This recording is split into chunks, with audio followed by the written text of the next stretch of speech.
Savanna Leigh, and I'm a singer-songwriter based in Nashville, Tennessee, and this is my roundtable interview about my EP, Reminders of You.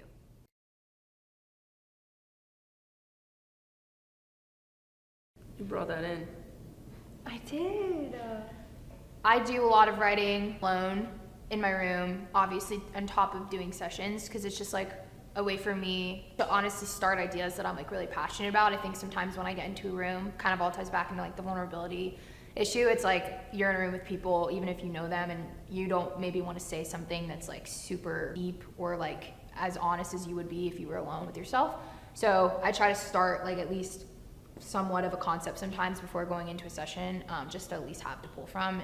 And with that song, I think I wrote verse 1. I'm pretty sure that was it. And we ended up like tweaking a few things, but I just had like this melody, and I'm a big fan of a walk down moment, as most of us know up here.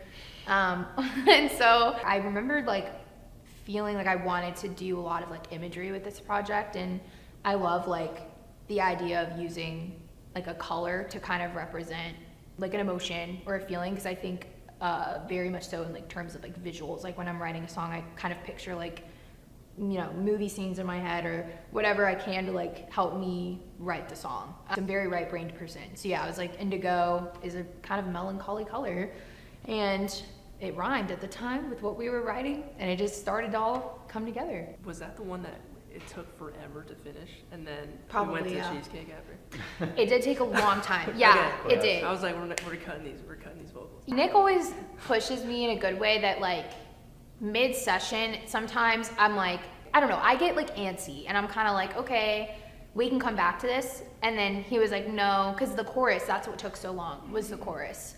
But I just felt like once we like kind of had it, we had it.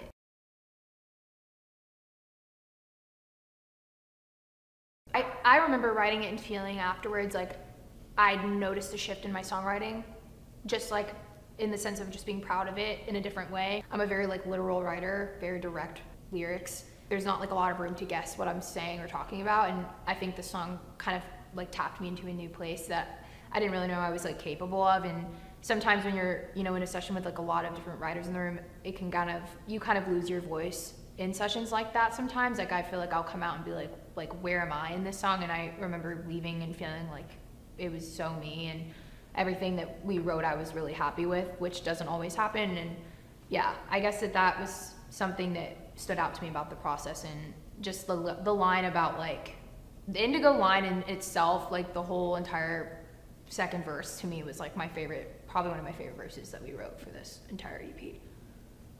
I knew you really liked it because you sent me a video the next day of you playing an acoustic, and I was like, that's what always happens. The people don't need to. Every time I leave a session, if I recorded play the next day, it's a good sign. oh, the secret sauce. No one needs to know that. No, they're all gonna be like, she didn't post it, she's not releasing it. Mid-songs. Jeez, mid-song, yeah.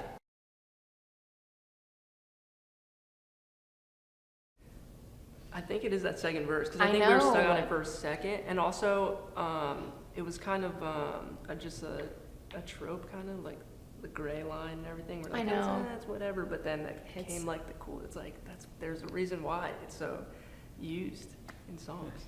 I feel like we have to say the line or people are gonna be really confused. Basically, verse 2 comes in, says, indigo, our colors are showing, just paint us gray, the trying is hopeless. And I basically felt like you and this person, whatever the state of relationship is, it's coming out. It's there, it's showing, okay?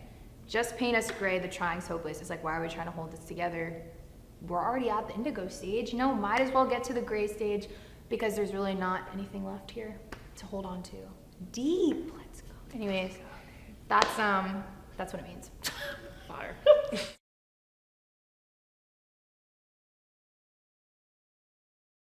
I play guitar, yes. I'm still working on my guitar playing in the sense that like I make the songs my own when I play them live, which I think is a good thing. But sometimes I'm like, I want to play this song how it really sounds, like exactly on the track, just because with indigo itself, like without that like specific strumming pattern on the acoustic, it just doesn't feel the same. And I remember learning that and being like, this is another shift again in like my like career of just being like, oh, I can play the song exactly how it sounds, and like I love the way that the guitar sounds on that song. So I remember just learning it, and also I just think when I play live, especially if it's like an acoustic set, I really want to showcase the lyrics, and going back to this being one of my favorites lyrically, I just really wanted people to hear it. I think it was different than anything I played live, especially when I did an acoustic set, because I was strumming it in a way that I don't do any of my other songs. So yeah, I just kind of wanted to differentiate the set list, and also just kind of, you know, give people a mid-tempo song, because a lot of my stuff when I play acoustic is slow. So